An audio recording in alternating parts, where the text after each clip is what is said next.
Assalamualaikum warahmatullahi wabarakatuh. Salam sejahtera bagi kita semua. Saya Dr. Haji Suhirsam, MKes, anggota DPR RI Komisi 9. Dan dari pengalaman saya, pernah bekerja sebagai kepala puskesmas 11 tahun, memimpin 3 puskesmas, kemudian direktur rumah sakit kabupaten, direktur rumah sakit kota, dan di rumah sakit provinsi. Dan akhirnya saya menjadi kepala daerah selama 10 tahun sebagai wali kota Padang Panjang. Kemudian saya menjadi anggota DPR RI dan tetap di Komisi 9 sudah hampir 10 tahun. Saudara-saudara yang saya hormati, negara kita saat ini sedang dilanda tuberkulosa atau TBC. Menurut Global TB, pada tahun 2023,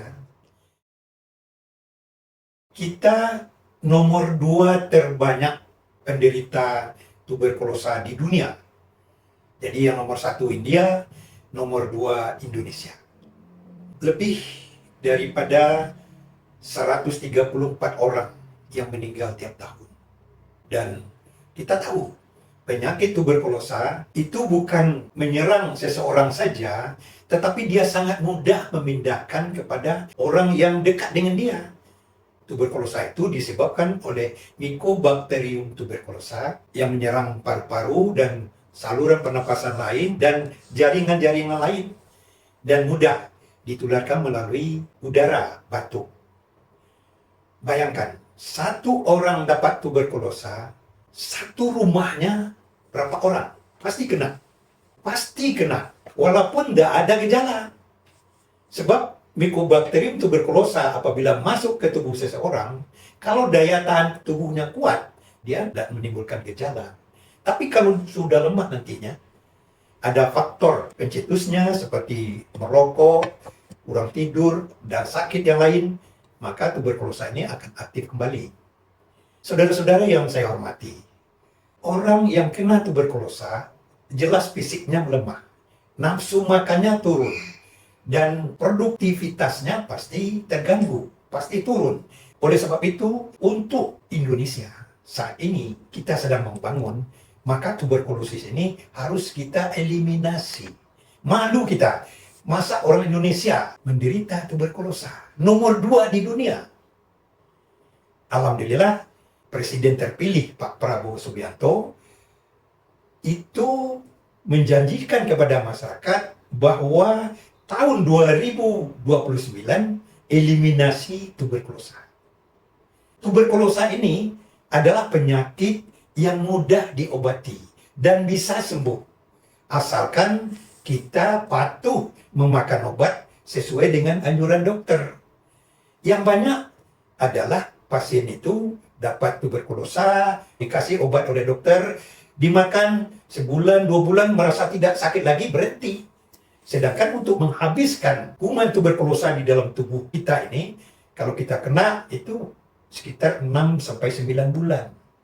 Alhamdulillah, Pak Prabowo dengan programnya eliminasi tuberkulosa, nantinya obat-obat tuberkulosa ini tidak dibebankan kepada rakyat, artinya gratis. Pemerintah akan beri. Pemeriksaannya gratis. Ronsennya gratis. Pemeriksaan seputumnya gratis. Tinggal bagaimana kita memanfaatkan suasana yang baik ini untuk kesembuhan kita masing-masing. Jangan malu. Jangan malu. Penyakit tuberkulosa ini tidak perlu dimalukan, karena bisa diobati. Kalau kita makan obat, mungkin setelah 1 bulan, dia tidak akan memindahkan kepada orang lain lagi. Jadi bisa berkumpul dengan keluarga dan sebagainya. Tapi kalau tidak makan obat, penyakit tuberkulosis ini memindahkan kepada orang lain.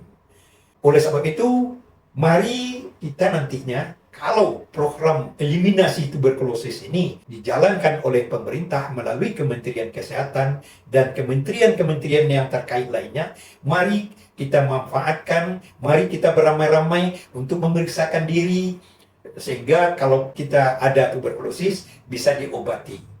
Bisa diobati.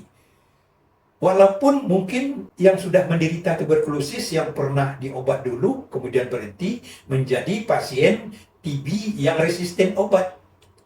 Untuk TB yang resisten obat ini, ada juga obatnya, ada obatnya. Jadi buang penyakit tuberkulosis di tubuh kita.